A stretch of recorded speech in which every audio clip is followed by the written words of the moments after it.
I'm Dr. Eugene Wu, and this is a video demonstrating rotablator and some of the tips and tricks. This is the case we're doing. You can see a calcified proximal and mid-LAD lesion. There's dense calcium, and there's quite a lot of tortuosity. And you also notice that the calcium is bending the vessel both to the left and to the right. There are two diagonals. The second diagonal is more involved than the first diagonal with disease in the ostium. In the epicranial view, you can appreciate the tortuosity and the deep calcium in this vessel. So we begin with rotablator for this patient. This is the rotor wire. There are two types of rotor wire. There's the floppy wire and the extra support wire. For most operators, for most cases, we recommend using the floppy wire, and the floppy wire accounts for 90% of my cases. The extra support wire I would use in cases where I wanted to bias the burr against the wall. So if the patient has a big lumen and the burr is not big enough to touch the side, then sometimes I'll use an extra support wire so that I'll bias the burr so that it will scrape against the side of the vessel to scrape off some calcium from one side. Now when you take the rotor wire out, it's extremely important to be very careful and to do it very slowly and to wipe it very clean, because there's a lot of residual on this rotor wire. And you can see here I've wiped 4 or 5 times, but there's still some residual, which you will see later on when I try to put the rotor burr on. Now this is a 0.01 wire, so it's very easy to kink the wire. So it's important not to kink the wire throughout the whole process of handling this wire, because if you kink the wire, then the rotor burr cannot go down the wire very well. It gets a little bit resistant and a little bit stuck.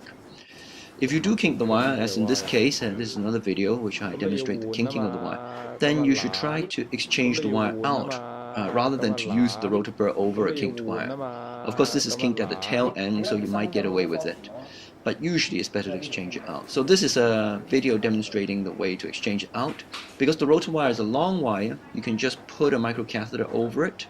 This is 130 Ichiban microcatheter.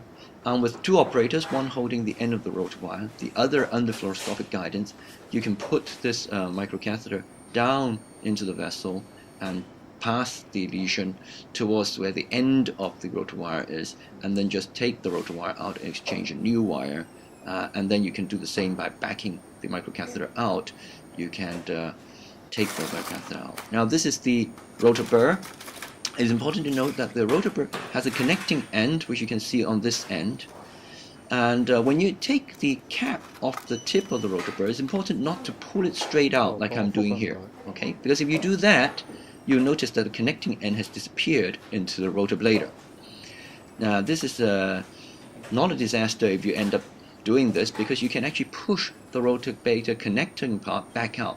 But the rotor burr is quite soft, so you need to do it very carefully with your 2 hands very close to each other, like I'm demonstrating here. But if you take your time and you slowly push it, you'll be able to push the connecting back out. But it's best, of course, to take off the cap, to do it carefully and not to pull the connector in. But this is another little tips and tricks for people who are taking the rotor burr out. The next part is to connect the connector to the rotablator, and this is rather difficult because it's a very small connection. The connector is a notch connector, which means that you got to line it absolutely correctly to connect it together. But it's very important to get a good connection, because a bad connection means that the rotor burr can fall off, and you will not be able to rotate the rotor burr in the body, and there's a great chance of increasing what we call stalling of the rotor burr. That's the rotor burr getting stuck in the vessel. So always test it with a little tug at the end. Now when you connect it together, then you need to have water running. This is the first step, to allow drip. And drip keeps the rotor burr tip wet, and it also allows some water as you put the wire in. Now notice one other thing here, and that is on the rotor burr itself, I put this black knob right away from the end, not right to the most right-hand side of the burr. This is to allow to have a little bit of space for the rotor burr, so that when you rotor, if you come back and the whole system is moved forward a little bit, the rotor can go back a little bit further. This prevents the rotor burr being stuck in the vessel when you're doing the rotablator, and again reduces the chance of rotor burr stalling. Here you see again more residual on the wire as I put the burr in. Can you see that white residual there? When you see that, don't push it into the vessel. Take the system out again, wipe the rotor burr tip, and wipe the wire, and flush the rotor burr tip again. it's important to do this. And sometimes you have to do this 2 or 3 times because there's quite a lot of residuals on these rotor wires, as I have found anyway. Maybe it's the conditions in my cath lab, but I seem to find there's quite a lot of residual there. So again, I'm putting it again after I got rid of the residual. I'm putting the rotor burr back again, and you notice that I try to keep the wire below the burr so that water drips on the wire as I'm pushing it. That also helps wash out the residual and helps lubricate the wire to avoid kinking. Now when you get to the end, I also check the wire tip again to make sure there is no residual. Then you put the talker onto the rotor wire and you're ready to test the rotor burr outside the body. So you test it by placing it outside the body and starting the rotor burr, and you reduce it to between 180 to 190,000 reps per minute. And so you see I'm reducing here to 182 and then back up to 184. That's where I want to set it at. And this is the out-of-body testing, you can see, keeping the rotor burr away from gauze and towels alike. Then this is putting the rotor burr in a 2-person operator technique. One is holding the wire and lifting the rotor burr out. The other one is pushing the rotor burr in under fluoroscopic guidance. It's important to use fluoroscopic guidance because the rotor wire tip is quite rough, and if you jam it into a vessel, sometimes you can get the wires to be stuck, and I've had a few cases of a stuck rotor wire certainly because of not holding the rotor wire well. And now it's in, we're prepared to do rotor plating burr. You got to make sure the talker is on, and you can see this technique, the pecking technique. We go forward, we peck at it, and we come back. We peck at it, and we come back. Always come back into the guiding or back into a clean part of the vessel, if possible, like this. All right, always come back enough, back in the guiding. That's nice and safe. You don't get risk stalling. And while you're doing it, always check the speed. We get the nurses to shout out the speed, 18, 18, 18, 17, 16. Again, if the rotor burr loses speed, you risk burr stalling.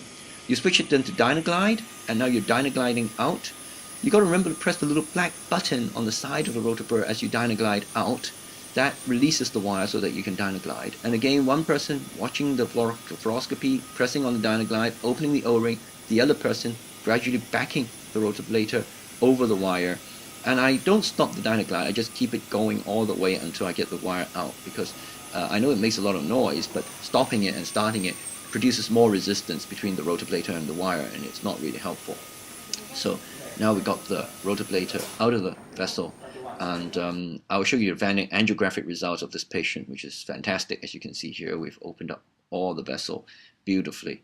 So I want to thank Dr. Cao Chan and Dr. Joseph Chan, who are the videographer and the operator respectively, and of course thanks go to our cath lab staff at Prince of Wales Hospital.